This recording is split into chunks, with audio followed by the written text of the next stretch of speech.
Ingredients है जो आपके बालों को मजबूत बना सकते हैं. We're going to style this top in 6 absolutely different ways. Mini shopping பண்ணேன். நான் எப்பவுமே நிறைய வாங்குவேன். ഈ ഫേഷ്യൽക്ക് എല്ലക്കല്ല് എటువంటి ബ്യൂട്ടി പാർലേഴ്സ്ക്ക് మీకు అవసరం లేదు. കുളിപ്പിക്കുന്നതിന് മുമ്പ് നമ്മുടെ ബോഡി ഒന്ന് മസാജ് ചെയ്യുന്നത് എന്തുകൊണ്ടും നല്ലതായിരിക്കും. ಇಷ್ಟ ಆಗಿದ್ರೆ ನೀವು ಕೂಡ ಟ್ರೈ ಮಾಡಿ ನೋಡಿ. वन विभागाच्या अखत्यारात आहेत हे दर्शवतात. এই হার্ড টাইমটা যখন আমাদের লাইফ থেকে শেষ হবে finally.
sales and marketing, strategy, product management across Europe, South Asia, and India.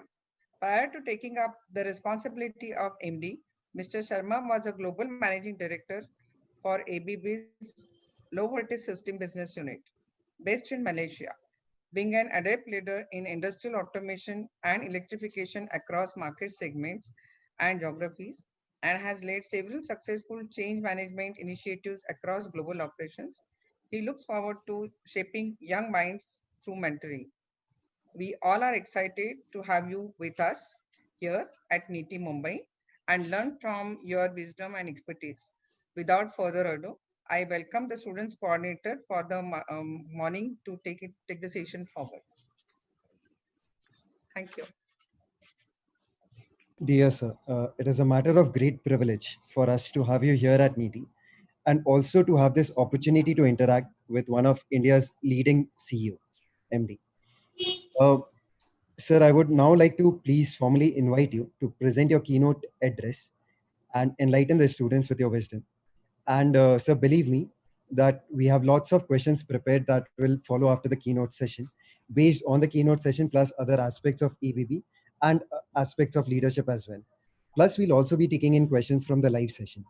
I now welcome you, sir, to please share your screen and present the session. Thank you so much. Sir, over to you. Thank you, Reshu Agarwal. Good morning, Professor Hema, and thank you very much, Ranjit, for starting the session. And again, thanks a lot to NITIE for this invitation and also creating this wonderful platform. And I think whatever interaction I had before we started this meeting, I can feel the thought leadership as well as the energy you guys have put together to bring the young minds on the platform so that we can go forward. And also it bears very well with the theme of today, which is Atmanirbhar. Atmanirbhar India would be made by the the generation of today, which is in the educational institutions, and really a very apt topic and a platform to start this debate and also start practicing out of whatever vision, individual visions you have, and whatever wisdom or our experiences that we may have gained from past, can share with you. But I would expect that each one of you take those messages, but carve it out as your own journey going forward, because that's how an Atmanirbhar India would be formed in front of all of us. So just allow me a minute. I'll put my presentation up, and I'll go through this presentation, say, roughly in 20 minutes time. So some slides I will skip over, but I'll try to keep the message brief. So I am told that I can run through this presentation, and in the end, you can ask questions. If you have questions related to what I present, you can write it down. If you want to ask very generic or very open-ended technology questions, we can discuss that as well. Trend in the industry, we can talk about. And also, if you want to talk about how the company gets run and how ABB is and what our learnings are within ABB, I'll be happy to share with that in the rest of the session. Starting with the theme, building a self-reliant India, ABB in India, a 70-year operational journey and the future. So just to put a right perspective, ABB is a 130-year-old company, of which 70 years we are manufacturing in India. We have 27 manufacturing locations. We have 18 global product business lines, out of which 16 product business lines are present in India. So we are very deeply entrenched, and we always take a very long view to Indian market, because we know the Indian market will grow at its pace, but it continues to grow from the past. So we have seen all the changes that have happened in last decades, and we really carry that perspective about the country. We are not short-term thinkers when it comes to India and also how the technology gets developed and deployed. So I'll give you some kind of ideas about economy, how we see it today. Also, some perspectives on Atmanirbhar Bharat Abhiyan. It's a slogan, or it's a kind of a vision, how to participate in it and how the impact comes. and also a bit of an idea about ABB India's journey, and of course, how to thrive in a new normal. So if you really see India, and sometimes, we get caught up too much into our current uh, perspective, but if you really see India as a country, is a unique blend of culture, diversity, demography, innovation, and growth. And let me tell you, that's the biggest strength you have, because when you blend culture, diversity, and people coming from coastal areas or to landlocked areas, or different ways they have grown up while they were growing up, and different kind of education they have got, different kind of languages they have gone through. When you bring them together into a business, or when you bring them into a boardroom, when you bring in them in a meeting room, that diversity of thinking different angles, that comes up. So that's the fundamental strength of our country. And that is backed up by about 10,000 years of our history. So it means if you go back, you don't need to go back somewhere else, somewhere deep into our scriptures or our learnings of the society. You will find answers to business, as technology, and also to an extent, you will also find how to be a balanced person or a spiritual person. So it's all there built into the country. We are the largest democracy which works under the federal structure. It's noisy. Democracies are noisy, but that should not deter us as young people, because that's the fundamental truth and fundamental right that each one of us gain by that, kind of a noisy democratic procedure. There are some places wherein that benefit is not there, and if you talk to youth there, they don't feel that happy. Yeah, maybe it's not that noisy because all the noise has been kept down. So one has to make a relative experience whether you want it this way or that situation is good. We have 6 major religions, more than 1,600 languages, 23 official languages, largest working population, youngest population in median age, 140 million, 14 crore middle income households, and lowest cost space program, cheapest data cost, 20,000 startups. And you look into country and you divide the states, you can fit in many countries' GDP into those states. And today we have become a $3 trillion economy. As the economy rises, our standard of living, as well as our ability to do things for the people, for the nation, for the infrastructure will continue to rise. So I think it's important that as a person in India, this perspective is kept in mind as whether you become an entrepreneur or you work for somebody or you become an investment banker or whatever you choose to do in future. And also, if you really look into India, comparing GDP numbers quarter to quarter doesn't help much, really. But if you have to see, you have to see the base character of a country. The base character of the country is that India has been growing at about 7% on an average for last 30 years through shocks and cycles. We are interconnected with the world. So whenever the world have cold, we also sneeze alongside with it, which is a good thing, that we are not an isolated country like few countries in the globe. So we are interconnected, and the trade and the imbalances pass through our system. But our ability to bounce back and keep a 7% growth is actually over a 30-year period of time, shows the base character of the country. And that's the direction it will continue to take. There's no reason for us to believe it will be anything else. And so you can see that if you were here in Asian crisis in 1998, the world was falling apart. But then it came back to 8.5% growth. You have dot-com crisis in 2000, wherein everything felt that, hey, everything is a bubble. Yes, it was a bubble for some time, but then the survivors were Amazons of the world, and they have grown globally. And also India came back to 7.8, 9.3, 9.3, 9.8.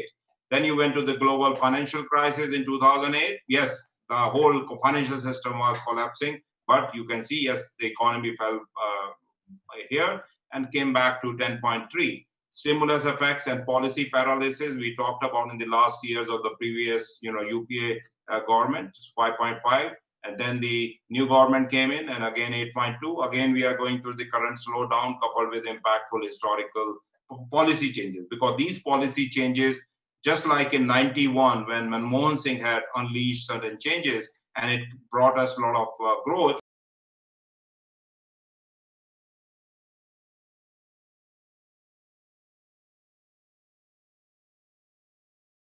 what I think the future looks like, and that's how we should build our careers, and that's how we build our businesses as we go forward. Yeah. Some perspectives on Atmanirbhar Bharat. You can see that there is a gap for India to catch up. Like here you see India, we have 23% of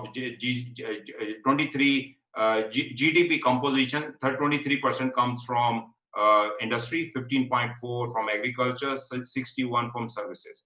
You can see that there's a gap of 7% with the rest of the world. I think India will bridge it. That is, more industrialization will take place. Agriculture will expand, but at the same time, its share will shrink over a period of time because the industrials will expand, and also the services by nature of digitalization that will also expand. So you will see that this position changes, and government has started creating some new initiatives which will boost it in that direction. So if you really understand this equation well, one can well invest into future with that perspective. India is a consumption-led economy. We have consumer spend of about $6 trillion expected, as we forecast for 2030, and which is a lot of money, and a lot of money to be shared among the companies as well as the people who are prospective consumers. We have 140 million middle income groups. We will add 160 million more in next 10 years in the middle and high income group. So it means the capacity of the consumption capacity will double up at the core and the middle level of it. And also we will lift about 25 million people, households out of poverty, reducing the poverty baseline from 15 to 5%. And if that happens, their consumption cycle also kicks in, their aspirations kick in, and that also adds to the economy. So financial inclusion, by people connecting with their Aadhaar card, their banks, the money can be deposited directly into their account. Digital connected India. I have 3,000 rupees in my pocket. I have not spent for last 3 months. I make all the payments on UPI on the digital. So it's a great journey we have already created, and a platform we have created, and everything we buy today because of COVID is all based on e-commerce. So you can see how well India is now kind of structured to take care of, make use of these basic things. We do worry and talk about infrastructure. Probably, I think we have these cities the way they are because nobody designed them in a structured way. I think the planning was missing, but now you can see smart cities. It may be a misnomer to some, but smart cities is to develop cities in a very structured way to provide the basic and the good services to the citizens in a way that they can be stable and they can be enjoyed by the citizens. So there's a lot of work happening there on the roads, ports, so that that also acts as a part of the ecosystem. There are a lot of plans which are in fray, which is incentives to boost manufacturing with 8 to 12% savings. You have production link schemes. I get a call directly from the principal secretary, wherein their team, together with the consultants, try to woo us whether to invest in Karnataka, in Telangana, or in Andhra, or in Maharashtra. So we don't have to chase government to get things done. Now the government is bringing the incentive. There's still much more things needs to be done on the ground, but you can see that the trend is forming in that direction. To become Atmanirbhar, you can very easily import things. So right now you can see import duties are going up. That since the consumption is high in the country, the manufacturers will be forced to manufacture locally so that you can be competitive in the market. At the same time, you localize the products. And there's a custom amendment. So there are a number of things which are happening. You can read through slides when they're available to you. There are, say a few things which we import as a company. So we tell this to the government, hey, make some special initiatives so that there are more suppliers in the market which can supply these equipment like IGBT. So we have to spend dollars to get this because we don't have a supply chain. Now, you as youngsters or entrepreneurs, if you set up industries in this area, like the IGBT, thyristors, diode, these are the ones which are basically required as a power electronics to do everything. For your solar charger, converters, you have the electric vehicle chargers, and there are a lot of things where the power electronics is required. but we don't have a very strong value chain. But if we bring more supply chain, global players, and you work for them, or you set it up yourself, or you become part of that process, it will bring a lot of value, and also you reduce your imports in these areas. And also then later on, if you do it well, you can start exporting it. Same way, machine components, there's a lot of work can be done here. Low voltage film for capacitors, that can be done. Electronic manufacturing, PCB, all these things needs to be done, and they're quite doable. Technology is available. All what we need to do is to make that basis. And that's where the base, the backbone of Atmanirbhar Bharat starts doing it. And it's very simple. You know, all you do is you simply look into your import list, what you import, and that gets supplied to industry or industry. What you do is, as entrepreneurs and as company, you start localizing it. And we as a large company benefit because we require those supply chain also to localize and also to make sure that our products are competitive to the customers here. And once we are very competitive in Indian market, because India is a very competitive market, we automatically become competitive for the global markets. Then we can export a lot. So there's virtuous cycle of reducing costs, serving the domestic market, but also with the global technology, you can export it out. It becomes also another Atmanirbhar cycle, even for a multinational corporation like us. So if you really look into ABB India, as I mentioned, that we are 130 years old company. And what we offer are products, systems, and services and software on the technology solution side.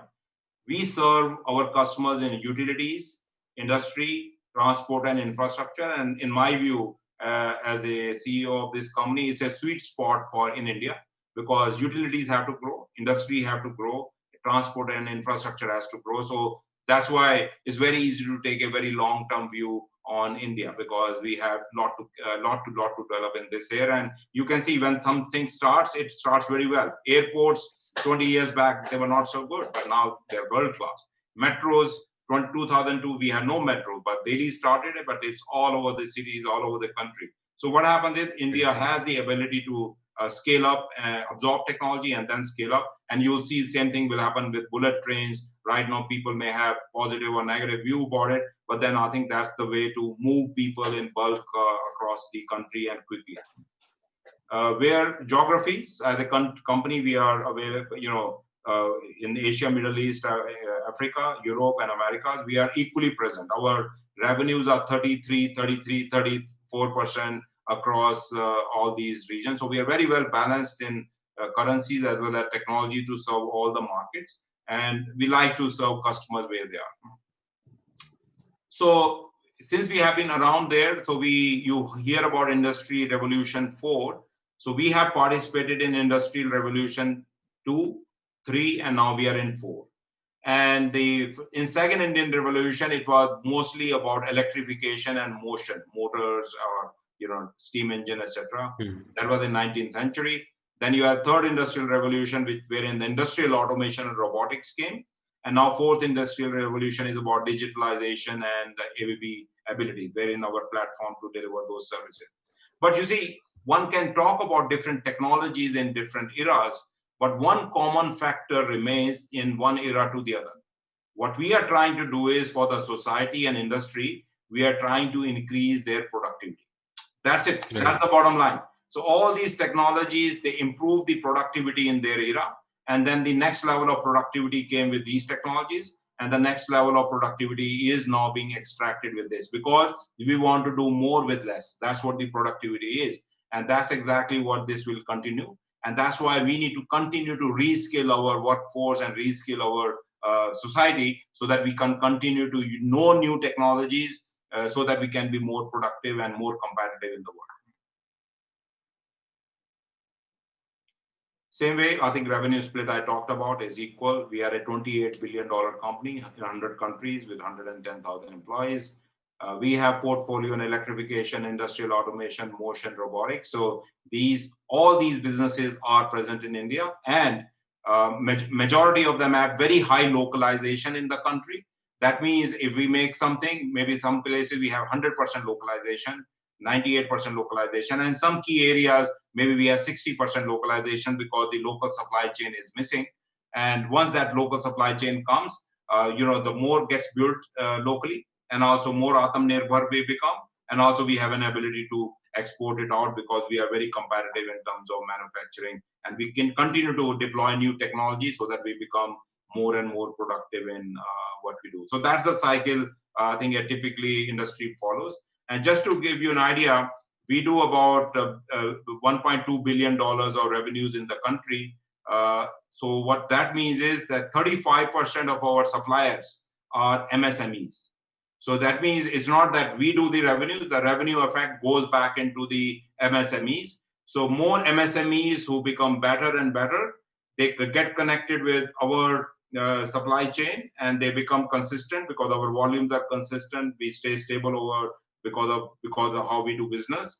And also once those SMEs are very good and they can scale up, we also connect them with the global supply chain. We may be $1.2 billion in the country, but company as such is $28 billion globally. So then the MSMEs can connect and they can be part of the supply chain globally. So you can see how much scale up effect you can get when you connect with the mothership of one or many such companies. So that's the kind of another effect that comes when you bring in new technology, disseminate it among the MSMEs. They become more, well formed, and they can serve not only local but also global industry. So just to give you an idea, I think in terms of impact, 60% of oil and gas in India is monitored by ABB systems. We have about 8,000 connected robots globally, which we monitor from India for their health, so that our engineers are able to, run different automotive industries across the globe, looking at robotics health. We have about 90% of the cement plants in India has ABB system in operation. About 300 Indian locomotives are run on ABB traction converters. We have about 100,000 light points connected to 11,000 smart devices in India's largest airport, which is New Delhi. And it consumes 30% less energy of a building of similar size if you take the automation part. And also close to 1 million liters of day of milk production at Asia's largest dairy plant is with ABB system. 65% of the cars in India are manufactured and painted by ABB robots. And 10 out of 13 operational metros deploy ABB technology. So what you see is when you have technology which is required by these high quality projects, you always have ABB type of company. Their technology is sitting inside. Then you really empower the lives of the farmers, and not many people know about it. There are a lot of projects we have done which is called water lift irrigation in Telangana, wherein you go to Krishna Godavari River, and then you have the upper reaches where there are farmlands, and people just leave their farmlands and come to Hyderabad to work as construction labor because there is not enough water. With this 40 megawatt, 16 motors lifting water and pumping it up to the upper reaches, it brings water. And now the farmers in those drought-prone areas are able to do 3 crops in a year, and most of them have a reason to go back from this not so nice life of being a construction labor back to their farmhouses and live their quality of life. So that's what technology with the large scale and high reliability does to the really common man outside.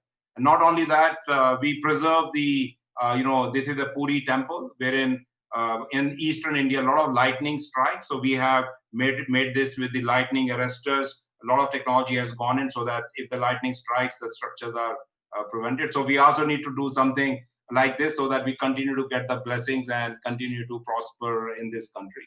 Then on the EV charger, we are the largest players in the world on the EV charging, and very soon as the Indian car platforms change to low voltage to high voltage, you will see a lot of ABB chargers across the country.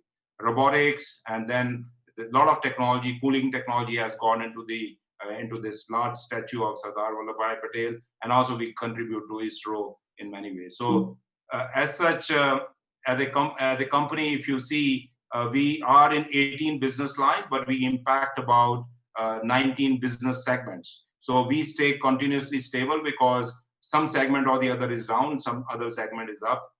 And this is the platform, kind of a how we are distributed. We are in Maneja, Vadodara, Nashik, Faridabad, Bangalore, Pune, Nelamangala, Pune, Then we have a global GBS center here. We have a R&D center in Bangalore, which serves the global side of product development, and our head office is in Bangalore. We are about 7,500 colleagues working here. Okay, so I think we continue to invest in India with these smart technologies. Just to give you an idea, this is one of the photographs of Nashik plant, and also I recently inaugurated our robotics facility in Nelamangala. We use robotics ourselves and also give it to our customers.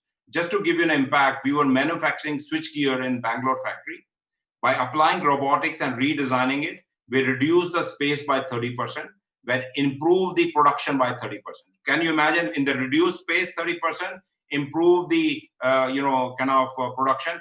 By applying these Industry 4.0 techniques, is really productive, and it brings the value to us, our own factories and the customer. So there are a lot of initiatives on the digital value add for industrial sectors. Like say, all these equipment that we supply now, they speak to cloud and they speak to customers, so that the reliability, availability, maintainability, and serviceability of that equipment continues to grow. So you can see these people, gentlemen sitting here in Bangalore, they're monitoring number of drives working in steel plants, cement plants across the country, and they are continuously getting data from those to know the diagnostics of it. And if something is going wrong, they can interfere to keep the availability uptime of the equipment there. And if something goes wrong, they very quickly are able to diagnose it. And most of the time, we are able to fix it without going there by guiding the local technician. Otherwise, it used to take 1 day of travel, 1 day of going to the plant, getting these safety training, etc., before you can attend. Now you can see with the technology as well as integration of technology, how it is easy not only to serve the business in India and make it more reliable. Also, we monitor 8,000 robots across 40 countries, and we continuously get data. And before something can happen, we are able to interfere and we are able to keep it reliable. Yeah. So I think the future, from our perspective, our value system is built around courage, care, curiosity, and collaboration. And I think that's where our mindset is, and that's how we have our employees think about it. And I think given what is going on today, I think all these things are temporary phase, whether it's on the economy or the COVID thing. I think the good thing is to be able to think beyond, because the life is beyond. Each one of us live between 70 to 90 years. So we really need to see the chart that I showed you, that 30 years chart. That's how the life is. It will go up and down. If it is not going up and down, then there is something wrong about it. It's just like about your heart line. If it is not going up and down, it's not such a nice diagnostics on a human being. So do expect changes, do expect volatility, but how you navigate through it and how to stay healthy with it, I think that's what counts. So I don't know, I think if I took a little longer than required, but this is where I can stop, and over to you. Thank you so much, sir. That was such an insightful session to understand what ABB is doing at the scale and how ABB is partnering to actually make India the next global superpower. So thank you so much for the insightful session, sir. So we'll now open for the Q&A session. So I would be asking you one question that I was really interested about is the robotics and automation that ABB is, working under. So post-COVID, many companies across the world would be looking to automate as many mechanisms as possible, but not every company can afford the same. So how is ABB working towards providing robotics and automation solution at an affordable price? So see, what happened is it all depends on what perspective you have. You have a long-term perspective or short-term perspective. I asked the same thing to my 16 businesses in the country, that if you want to close yourself down in 1.5 years, don't invest. But if you want to stay sustainable for next 20 years and you want to take benefit of productivity every year, so you have a 20 years to earn for it, right? So that's how you make an investment, right? So as far as the robotics and automation is concerned, you've got to have a case for your location and your manufacturing plant, that whatever cost and the efficiencies you have and what scalability you require for addressing the market, if that business case is good anybody will lend you money. And then you provide that automation. So it means you are producing your per unit of product at a lower cost, and you are producing more units of the same, during the day or during the week or during the month. So what happens is that pays for it. That pays for it. And if there is no case of ROI, return on investment, better not do it. But if there is a solid case for it, then do it right. Don't do it half-heartedly. Now, as far as the technology of robotics is concerned, I think it's already very competitive. It sounds like that you're doing automation, it will be expensive. Actually, it is not. But most of the people are surprised relative to the work practices you have today. And when you apply the better practices, how productive and how profitable that proposition is. And typically the ROIs are very, very short relative to buying a machine for that matter, for within that plant. So I think once you apply that mindset, actually applying the automation and robotics is not such a difficult thing. It sounds fancy and expensive, but it's actually not.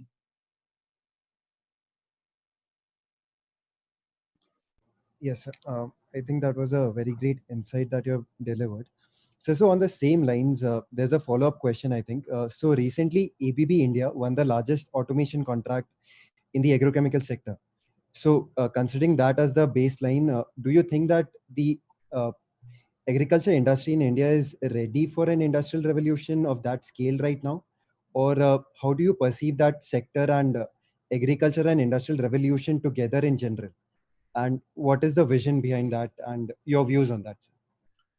So as you said, the agriculture makes about 15% of our GDP, right? And also 45% of our manpower is deployed there. So you can find the equation that the 45% of the labor is trying to produce 15% of GDP. So there's a state of a case for more productive ways of producing agriculture, right? So that means one is, if you bring the same level of productivity as we have globally, with the 45% of labor involved, so we should be producing far more.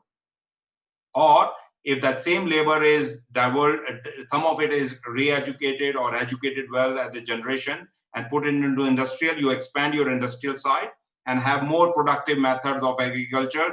Then the less number of people, you will have the same or more output. That's how one has to look at the agriculture.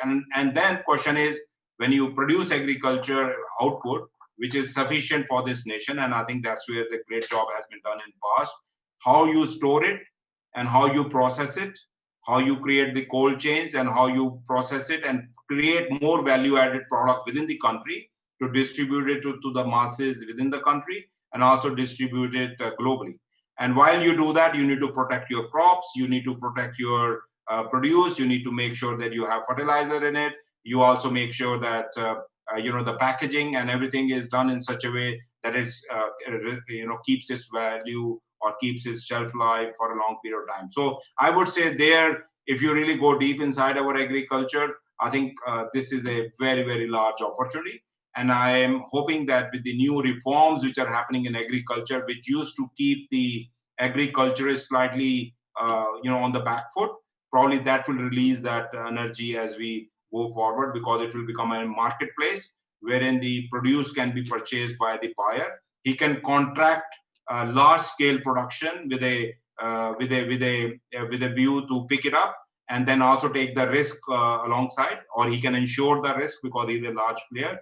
And then the incomes that you have at the agriculture level, they will become stable. So they will not go up and down based on whether different elements are there. And also new agricultural techniques, new productive techniques will start converging in. So it will be a bit of a cycle, but then I think if it is played right, probably it goes in that direction. And a lot of mechanization and a lot of automation into the complete value chain of agriculture, I think, is due for modernization. So one interesting space that I watch out is the electrical vehicles. And ABB had installed the first public DC fast charger in Delhi.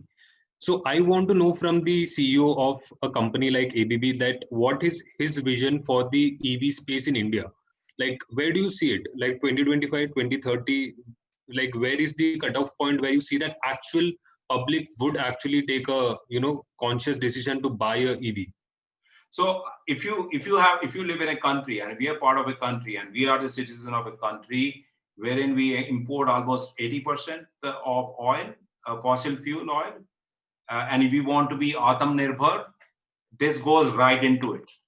So when you go for the EV strategy, and I think that's what government is trying to do rightfully. Sometimes they try to over accelerate it, but that's their vision, because they're very eager to get rid of this fossil fuel imports, because that takes money away from the money that they can spend and distribute to the people and bring them out of the poverty, right? So EV actually has that connection. One is the technology connection, but also a transformative impression it will create on this society and our Atmanirbharta as we go forward. So as far as EV is concerned, I think somebody has to pay for it, right? Whether you buy a bus, or you buy a car, or you buy a auto rickshaw, or you buy a kind of a cycle which has a. So I believe the lower segment will transform and convert very, very quickly. The bikes, the even a cycle aided with some electric part of it, and the tri-rickshaws that you go in the hinterland of the country, wherein people transport themselves from one corner of the city to the other. I think those will go electric, and there will be various methods of putting and recharging them. And you can have these solar charging stations wherein those rickshaws can come and charge them. You can create a green cycle of consumption as well as generation within that limit, and it will be very cost effective to the guy who rides it, rather than who buys diesel or petrol to run his vehicle today, because much of that percentage of his income goes away. But then if you do that, I think it is a good green cycle as well as higher income generating cycle. But when it comes to buses, I think then there is again is a case, because you are transporting a lot of people, and the buses keep on running all the time, right? Because they're going from one city to one country, one part of the city to the other.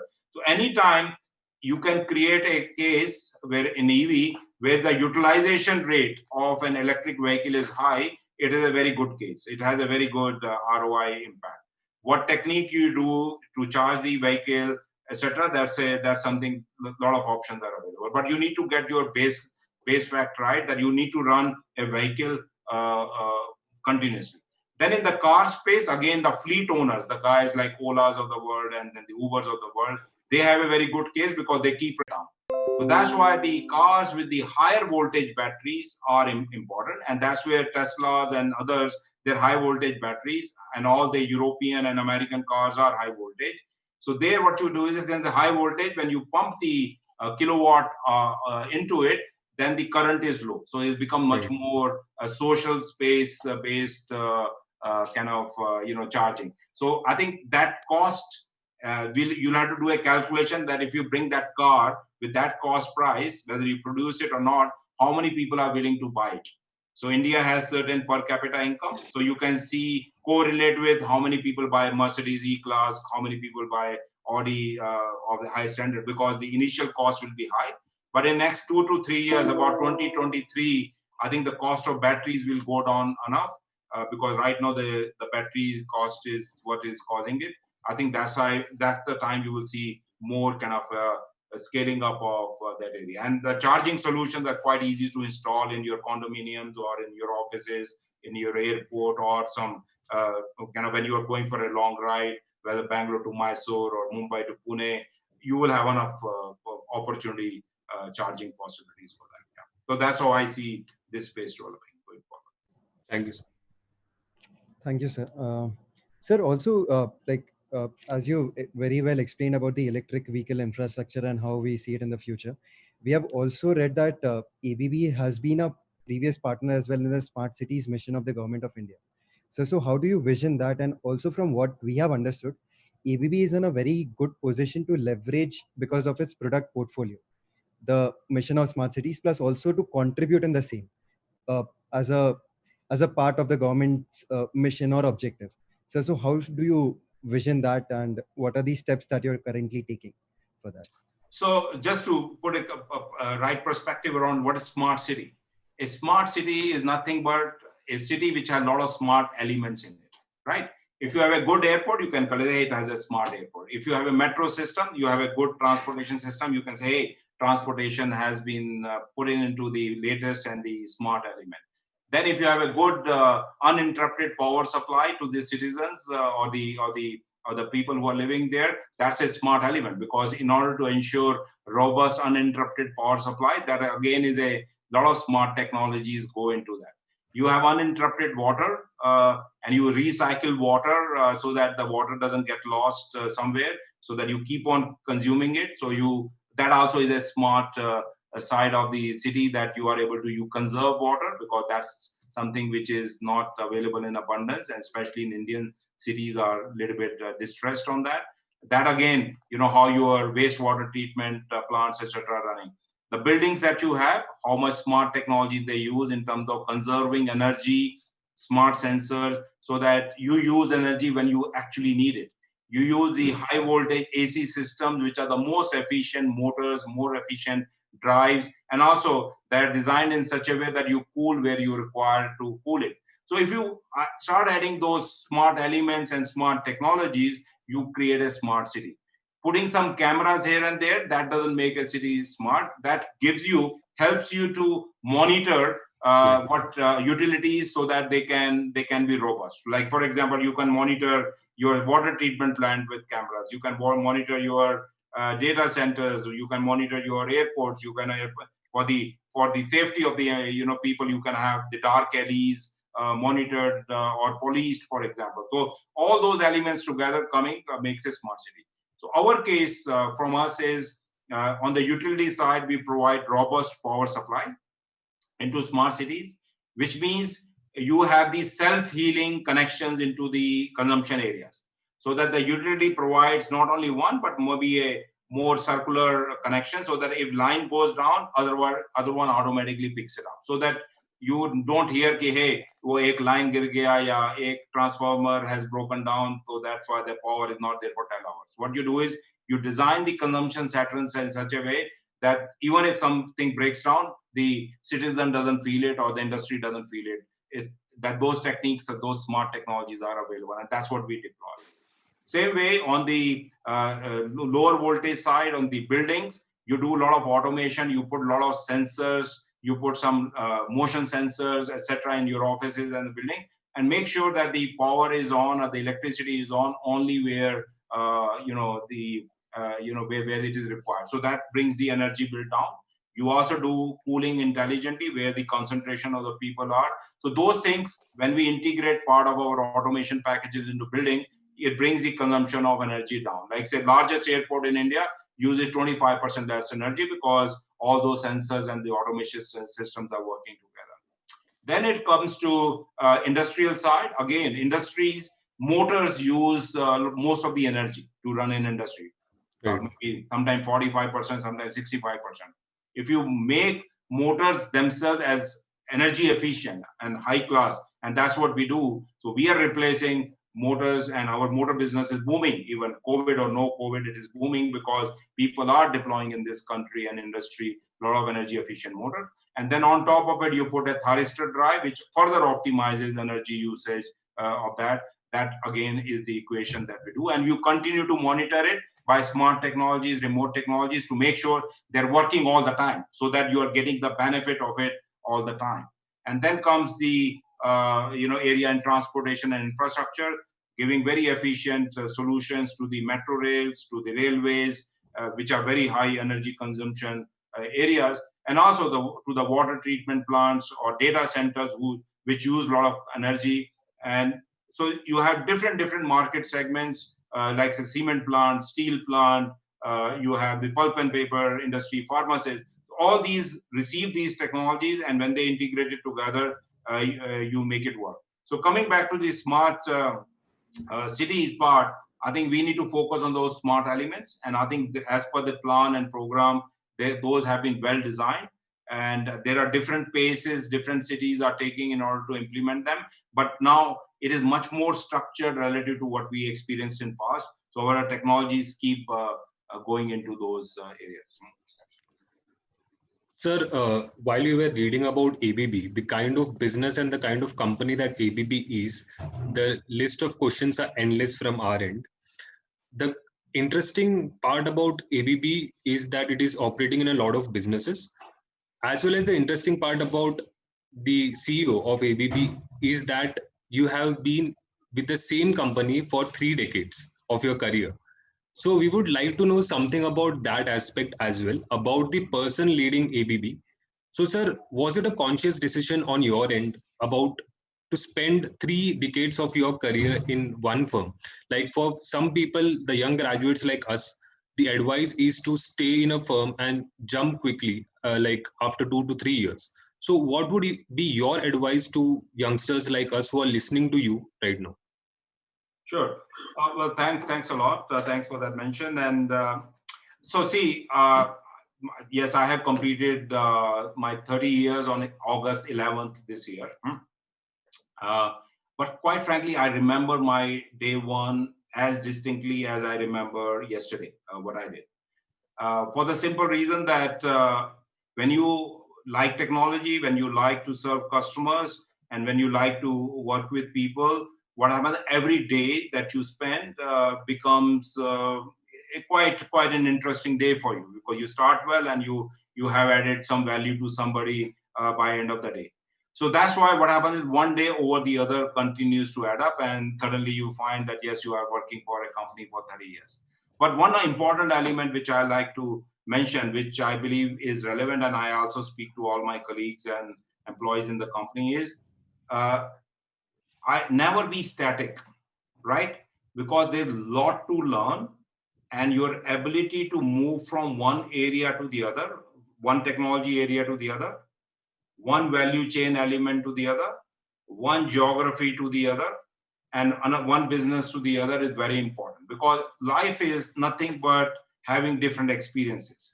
And when you have different experiences, it gives you different insights.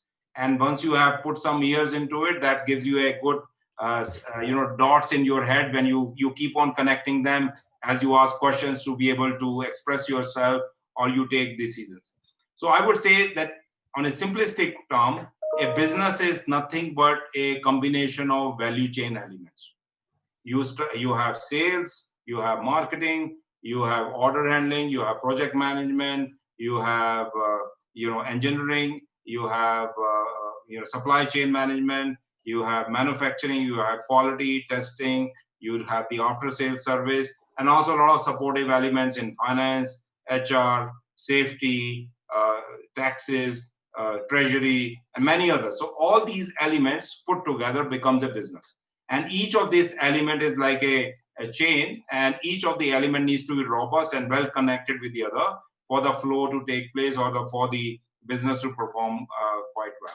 So I would say that as a youngster, what you should do is to participate in these different value chain elements and make sure you can cover as many as you want.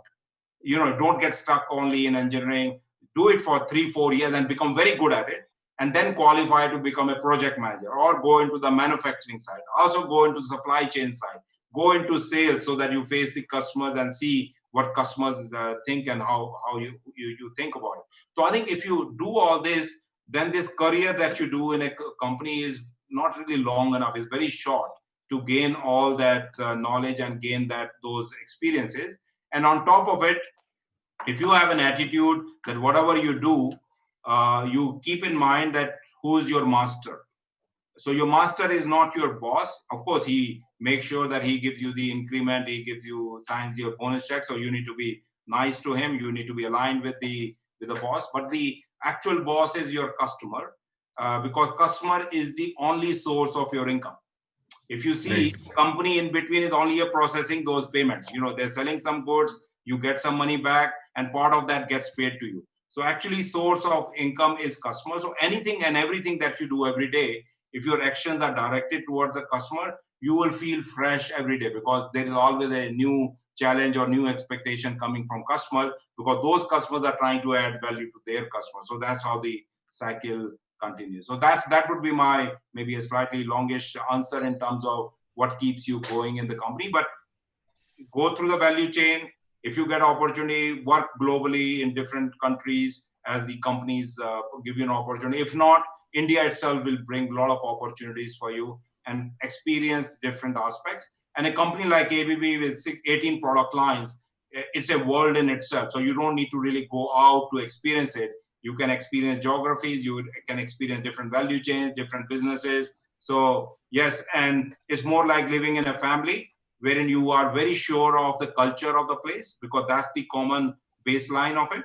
And then within that baseline, you can operate in different technology and geographical areas. Thank you, sir. Thank you, sir.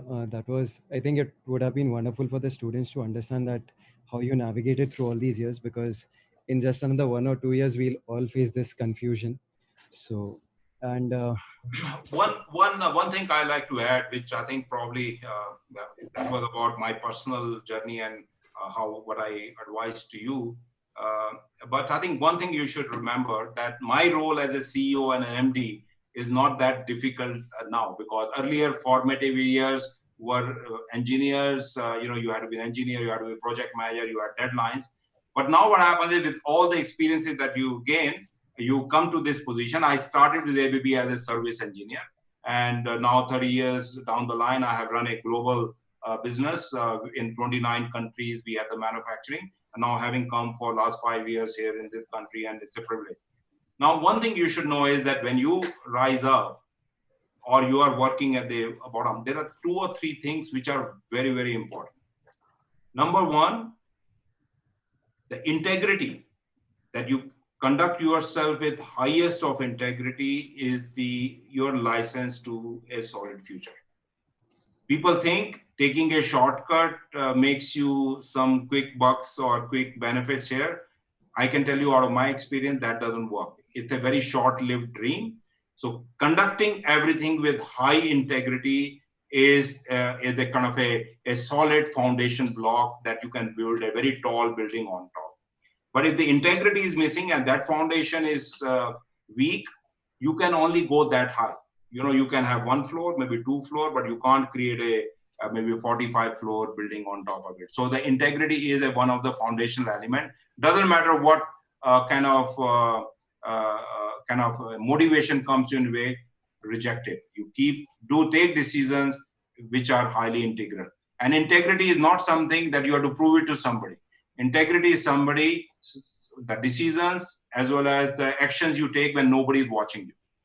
It's only you and yourself, and you are conducting yourself. And the second part is about the governance. So when you are in a role, whether you're in a lower role or a higher role, you are serving, you are a custodian of somebody's trust in you. And that trust you need to reciprocate by adding value with high integrity. Again, it comes back to that. And that's something I think the next generation we need to build in the country. I think all these cases, high profile cases that keep and hit the news media, I think we need to make sure that this generation just takes them away. It never happens. India is seen as a country which does business with high integrity and also does business with a high governance, wherein we take care of the stakeholders' value rather than our own value. Stakeholders can be the shareholders, stakeholders can be employees, stakeholders can be suppliers. We need to act fairly and make sure that we are not siphoning off the benefit away from these stakeholders.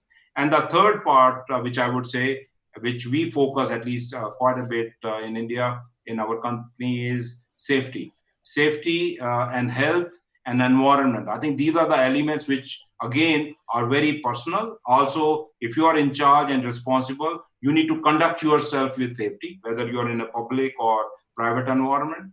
And also make sure that you take care of your health and also take care of the health of employees or your student friends, because that's another thing which you need to have a long, sustainable journey. And environment. And environment is something, it's always possible to do it profitably. You spend less water, you spend less electricity, create less waste. All these elements, if they become part of our societal element, not only we become Atmanirbhar, but we also make sure our sustainability impact is much higher. We consume less but do more. So I think these elements, if we practice it as right at the career journey, I think that also is going to be very helpful, and it will really keep you at a very good speed as you grow your career forward. Thank you so much, sir. Sir, as the session is almost coming to an end, we'd like to ask you 2 more questions before we end the session. So, sir, one of the major questions that we were getting in was about the decision-making process of a CEO. So one of the question was, as the CEO of a big firm, you have to make a lot of challenging decisions on a day-to-day basis. So what process do you use to help in your decision-making criteria? And how do you deal with a situation where your decision didn't produce the desired results? Right. Well, I think this is an interesting question. So one thing I think will happen as you gain experiences is that you will know better than some other colleagues around you, or you will at least believe that you know better than others. And that something can be a fault line in your decision-making process, because you should know that you may have experience. So you may have you only thing that you generate is your ability to judge what is the right decision. But you don't have all the facts and the data with you. Those facts and data is available with your colleagues and your employees, or maybe with the external world. So decision making is an art and science wherein you inform yourself enough from different angles and from different people, so that you, as a person who has some experience, can make the right judgment. But if you think that you know everything, and based on that you will make your judgment, it is more of an opinion rather than a decision. So I think that's something one should be careful. So important thing is that whenever you want to take a decision, you allow teams, give them a problem statement, and also have enough diversity in your organization wherein different people can think about the same problem statement differently. There could be women employees, so you have a high diversity ratio of gender. You have a geographical distribution of gender. You also have people from finance, you have people from legal, you have people from business, people from sales. And then you give them an opportunity wherever you can to bring those perspectives. When you get those perspectives, you have not 100%, but maybe 70, 80%, you have covered most of the input that you can get. And those are based on facts and the experiences of those people. And when you combine them together and take a decision, just chances are that it will go in right direction. And plus, you also have carried people along with you because they will also own the decision together. Your second question, when things don't go right, I think if they don't go right, just perspective, whether your assumptions were wrong, whether your facts were wrong, or did the situation change which we didn't see it coming. So you point it out very quickly what it caused, or it was your own ego, or whether you were too hasty in taking a decision. Be very honest about it. You know it, why it happened. Just you learned about it, you become a bit wiser, then move on. So you have the next thing to do. So I think that's how you should deal with it. Yeah, sir. So the final question for today, what would be your advice to the young MBA graduates? Okay, so when we are talking to MBAs, so I'll not go into the details of it, but let me say how I see the world. Most of the MBAs tend to be quants. They believe in quantitative analysis.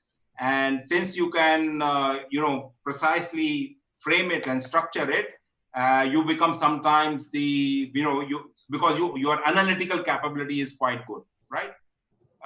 So what happens is you get, over a period of time, very good at it. But just keep in mind, there are two types of people required in the world to make good decision-making and progress. One is the quants, other are poets. So you need poets and quants in equal proportion, because if you are good in quantitative analysis, make sure that you also develop some poetic skills. When I say poetic skills, what I mean is don't become a poet and you start writing poetry, but you should be good in storytelling. So that whatever you do analysis, you should be in a very simpler way, storyfy it. Say why the story behind this quantitative analysis is good. Or before you do quantitative analysis, look for a story behind it, why that story is appealing. Before you spend your hours and days to try to justify something which you don't have any clue about the story. So I would say, if you have a quantitative skills, develop this story skills. And some of you maybe are poets but doing the MBA, so you may struggle with the quantitative skills, but keep your storytelling skills because you must be naturally good at it, and acquire enough quantitative skills, you will be equally effective in your career. So that's the advice I can give. Thank you so much, sir. It was such an insightful session personally for me to listen to you. to listen to one of India's leading CEOs about what he thinks personally as well as professionally. So I would thank you from the bottom of my heart for joining us to this session today. And over to Reshu. Thank you so much, sir. I think all of these insights will not only help us shape our career, but even the discussion about the electric vehicles or the smart cities will definitely add a lot of value when we, go ahead and read more about these things. And we'll definitely take all your insights ahead with us. So thank you so much from the entire student community at NITIE and from everyone who joined us on the YouTube live. I would now like to pass on the session to Ranjit to please end it on a formal note.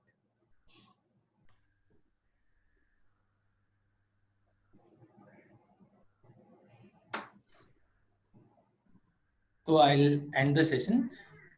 I would like to conclude the session by thanking Mr. Sanjeev Sharma sir for his valuable time. Thank you so much, sir. We are privileged to have listened to your perspectives, and I believe all of us who have listened to you today have been grateful for the same. I would also like to thank the NITIE fraternity, especially our director, Professor Manoj K. Tiwari sir, and Dean Student Affairs, Professor Hema Date ma'am, for supporting us to make this event a success. I would also like to thank our student moderators for moderating the session in such a seamless manner. Finally, I would like to invite the organizing team, the Prerana Management Group members, and the faculties to switch on their videos to click a virtual photograph with the guest.